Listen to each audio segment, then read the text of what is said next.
Oke, shalom semuanya. Oke, aku Sharon, kalau yang belum tahu. Aku Sharon, aku baru dari Jakarta setahun yang lalu. Aku dari Jakarta dan aku nggak tahu apa-apa di sini. Aku baru lulus sekolah dan aku itu keponakannya Colin. Keponakannya Colin dan waktu Colin melayani di sini aku masih nakal di Jakarta. Waktu aku di Jakarta, aku sekolah dan yang aku cari cuman gimana caranya bebas dari omelan mama dan kabur dari rumah dan main. Dan waktu aku sekolah, di saat teman-teman aku cari kuliah di mana, kuliah di UNJ, kuliah di tempat-tempat bagus, yang aku cari cuman gimana caranya kabur dari rumah. Gimana caranya aku merantau dan aku hidup sendiri, gak ada yang cerewet, gak ada yang bawel, gak ada yang nyariin aku, biar aku senang sendiri. Dan waktu aku ngejalanin itu, waktu aku cari gimana caranya biar aku gak terus berantem sama mama, aku kabur dari rumah. Aku kabur, aku main sama teman, aku keluar malam, aku cari kesenanganku sendiri, pokoknya aku ngelawan mama gimana pun caranya aku ngelawan. Sampai satu titik waktu aku lulus aku pikir kayak waktu lulus oke, aku akan pindah ke Bandung. Aku akan pindah ke Bandung dan aku akan ngekos, aku akan kerja gimana pun caranya. Terus waktu satu titik lagi aku berantem sama mama yang terakhir kalinya waktu di Jakarta. Waktu aku berantem dan mama bilang, udah kamu aku kirim ke Blora aja. Udah kamu tinggal aja sana di Blora sama om-om kamu yang galak itu. Sama tante kamu yang galak. Dan aku gak mau, aku takut. Jadi aku kabur. Karena kayak mamaku tahu, menurut aku dan mamaku waktu aku di Blora itu rasanya gak enak, rasanya sakit, rasanya sedih. Ketemu omku yang galak lagi, kayak semakin berisik dan semakin rame. Mamaku tahu aku bakalan ngerasa kayak gitu.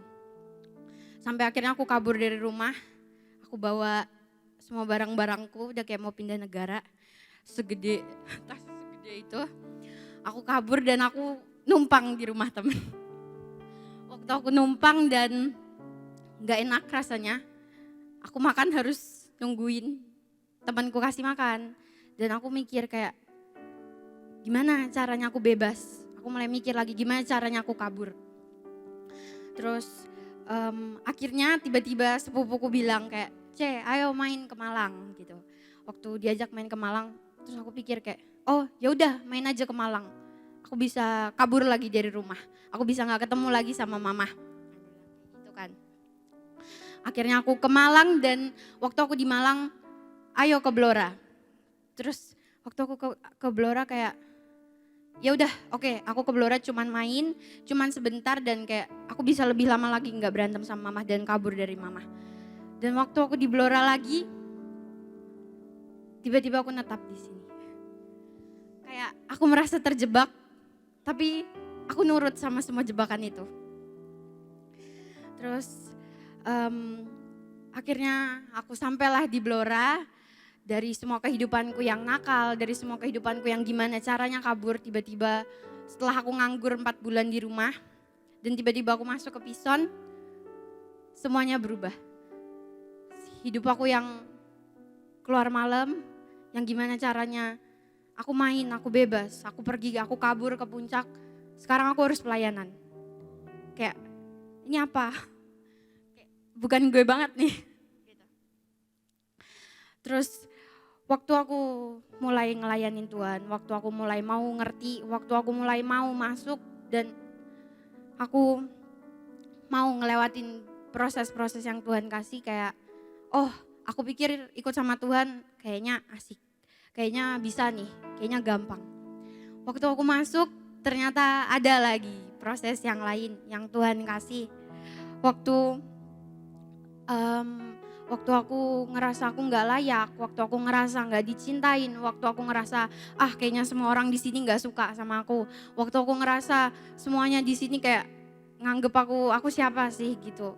Tapi kayak Tuhan bilang, waktu aku di titik terendah aku, waktu aku mau nangis dan aku mau mutung, aku bilang aku mau pulang ke Jakarta Tuhan, aku mau kabur lagi, aku pengen cari tempat tinggal yang lain.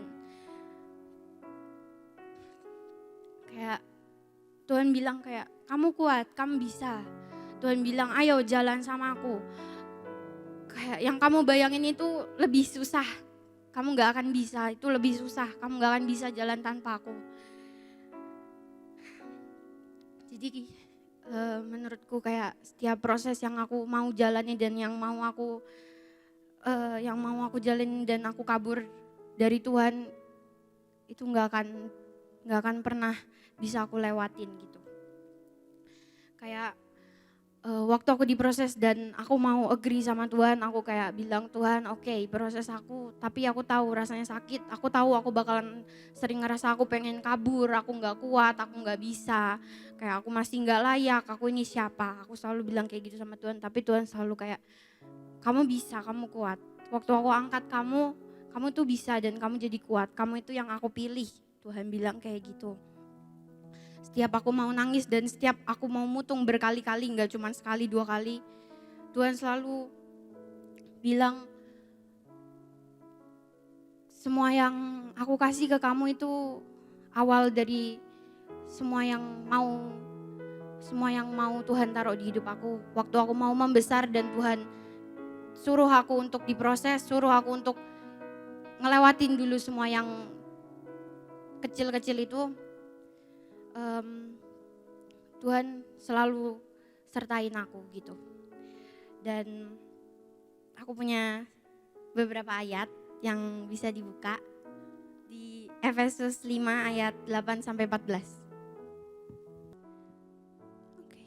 Boleh dibaca bareng-bareng ya? Memang dahulu kamu adalah kegelapan, tetapi sekarang kamu adalah terang dalam Tuhan. Sebab itu hiduplah sebagai anak-anak terang. Karena terang hanya berbuahkan kebaikan dan keadilan dan kebenaran. Dan ujilah apa yang berkenan kepada Tuhan. Janganlah turut mengambil bagian dalam perbuatan-perbuatan kegelapan yang tidak berbuahkan apa-apa, tetapi sebaliknya telanjangilah perbuatan-perbuatan itu. Sebab menyebutkan saja pun apa yang dibuat oleh mereka di tempat-tempat yang tersembunyi telah memalukan. Tetapi segala sesuatu yang sudah ditelanjangi oleh terang itu menjadi nampak, sebab semua yang nampak adalah terang. Itulah sebabnya dikatakan, bangunlah hai kamu yang tidur dan bangkitlah dari antara orang mati dan Kristus akan bercahaya atas kamu. Waktu aku baca itu dan aku ngerasa kayak, oke Tuhan, aku berani, aku mau mulai agree sama Tuhan, aku mau mulai ngakuin semua yang buruk itu yang aku rasa kayaknya aku lebih cocok keluar malam deh, kayaknya aku lebih cocok konvoy, main gitu. Dan Tuhan bilang, biar kamu jadi terangku dan Tuhan itu akan percaya sama aku, kamu tuh harus ngelewatin semua yang buruk, semua yang gak enak, tapi aku sama kamu, Tuhan bilang kayak gitu.